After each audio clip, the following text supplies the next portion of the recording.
In the heart of Delta State, behind the peaks and beauty of our villages, a dark business thrives. A business that trades not in goods, not in services, but in human lives. Another kidnapping in Delta State.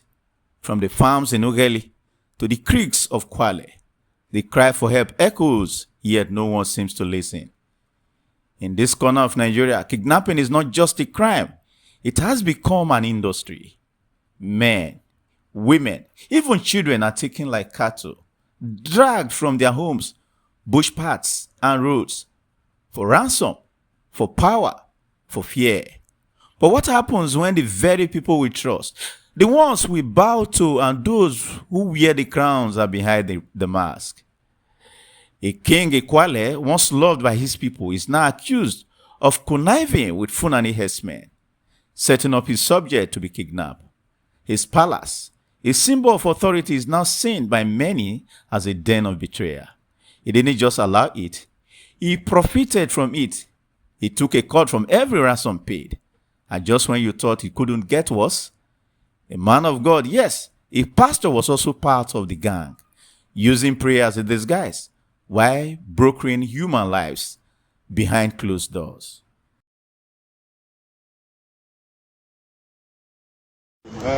Awara, and is the one that gave out Lexus car RX 300 to the kidnap gang. That is how you usually do. You will loan out vehicles, give out vehicles to them. When those ones go out and they operate, after they finish operation, they will come and give in the booty of the operation. But in this particular case, he got disappointed because we were able to get him. Of course, we had intelligence on him for some time, but we are trying to trail him to really get the right time that we are going to get him with the evidence, and here he is. Also, there is Ebenezer. Ebenezer, where are you? That's Ebenezer. He's one of those key members of the gang. And the pastor. Which one? Where is the pastor? Pastor, show your face. That is pastor. That is the operational leader of the gang. And AK-4, as I said, 4 AK-47s were recovered from them. This, and this were recovered. So, yeah. Oh yeah, hold on. Carry that one. Oh yeah. Okay. No. Oh yeah, carry that one. Carry the other AK-47. And then the last one. The 1, 2, 3. So this one is oh yeah, carry. So these 4 AK-47 rifles were recovered. These 4 rifles were recovered from this gang. In addition to these 4 rifles, this LA and this SMG were recovered. This LA and this SMG were, the 2 of them were taken from NDLA operatives. They were coming from an assignment sometime in May, and they were ambushed. One of them was shot, the other was injured, and their rifles were taken away from them. So these rifles have been recovered for NDLA, and in addition, they have arrested the suspects that committed this heinous crime. And from them we have recovered 120 rounds of live ammunition.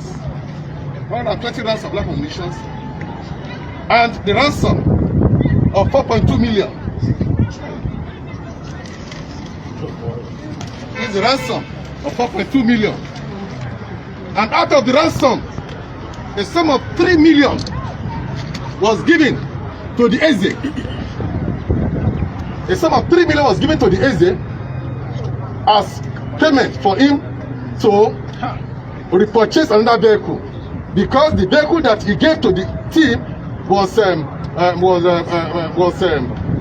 recovered by the police, and they thought that it's a lost thing. And for them to be in operation, they have to compensate the Eze. So in so doing, they gave him a sum of 3 million naira in order for him to buy another vehicle so that they will still be in business.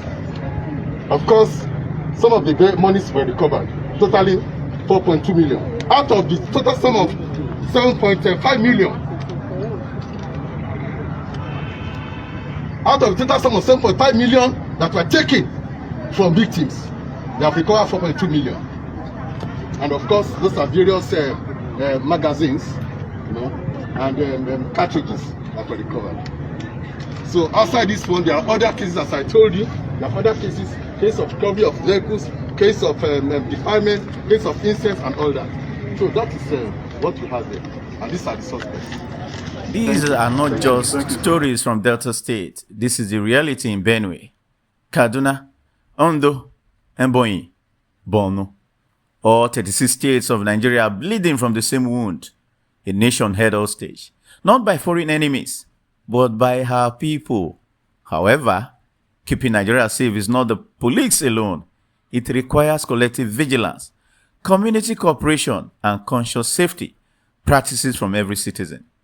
Together with sustained commitment from law enforcement and active participation from the public, we can turn the tide against this evil and reclaim the peace and security our people deserve. Let's continue to be watchful. Let's be our neighbors. Watch. Let's protect one another. When you see something, say something. Until I come your way again, this is True Crime CSO. Peace.